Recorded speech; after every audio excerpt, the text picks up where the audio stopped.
Today is October 14th, 1992. Hello, my name is Amber Vanilla, and I'm going to read The Fairy Rebel. Chapter 1, Earthed. If you happen to go to school just outside London, you might find yourself sitting next to a girl called Bindi. If you do, perhaps you think she is perfectly ordinary. She has brown hair and hazel eyes and is a little bit plump, not fat, mind you, just nicely chubby, though she gets teased a lot about it. She looks and dresses and talks the same as anyone else, but I'm going to tell you why she's not really ordinary at all. This story starts quite a few years ago. To understand it, you have to know a little bit about her mother and father. Her father's name is Charlie, and he's a doctor. Not a surgeon, the kind who does operations, but a GP, the kind who comes to visit you when you're ill. Her mother, Jan, is an actress, and not just any old actress. She would never tell you so, but she was once a star. That was when she was younger. She was small for her age and very beautiful. She could sing and dance. She played young girls' parts on stage, in films, and on television. Everyone said she had a wonderful future, but then something awful happened. One day she was acting in a television studio when a heavy lamp fell on her. She was in the hospital for a long, long time. When she came out, although she was still beautiful and still talented, she couldn't walk properly. She had a bad limp. So she decided she couldn't really act anymore. She couldn't bear people to see her limp and feel sorry for her.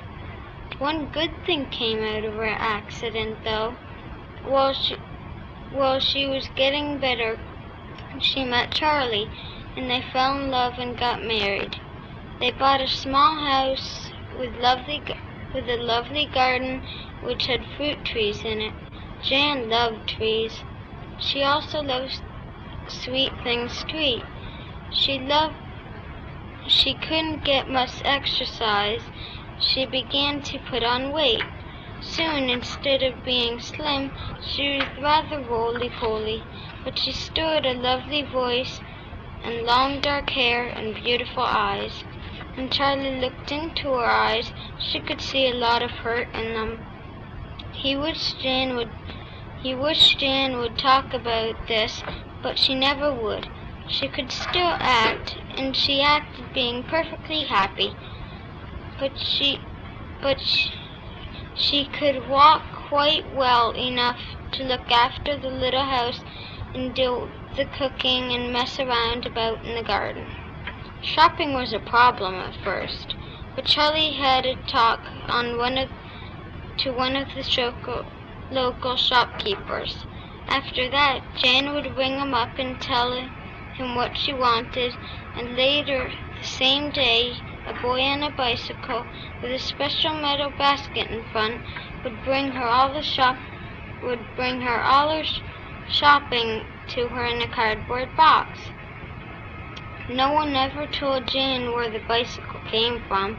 Charlie had bought it. So things went on for a year or two, but then the hurt in Jan's eyes began to get worse. Charlie understood why.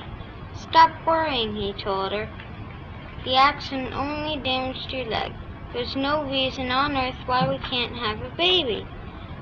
But it seems there was a reason, though nobody could discover what it was. Another year went by. Now Jan was beginning to cry in the nights, and she thought Charlie was asleep. During the days, her face was covered with little shadows, and Charlie had to coax her to sing for him, or even talk very much. So of course Charlie also grew sadder and sadder, and the little house and garden and even the fruit trees seemed to get sad and droopy. One day, Jan was sitting in the garden under a pear tree. There were sweet white pears above her, head and all around her on the grass, but she hadn't the heart to eat one. She was just sitting there crying, all by herself, and that is where the story of Bindi really begins. Suddenly Jan felt something settle on her foot. She glanced down through her tears and saw a fairy sitting on a big toe. It is a very rare thing indeed for a grown-up to see a fairy. It's pretty rare for a child to see one, though I've heard of a few who say they have. The reason is that although there are fairies of many sorts and sizes flying about outside all the time, though there's not many in the town as in the country, there are, of course, invisible.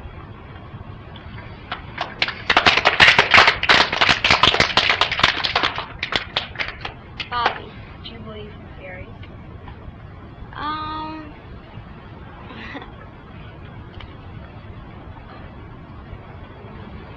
No, not really.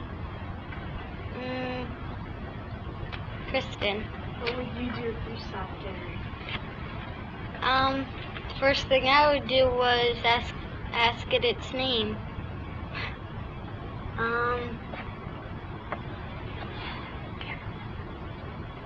Laura. Do you like fairies? Yes. If there were any. Today is November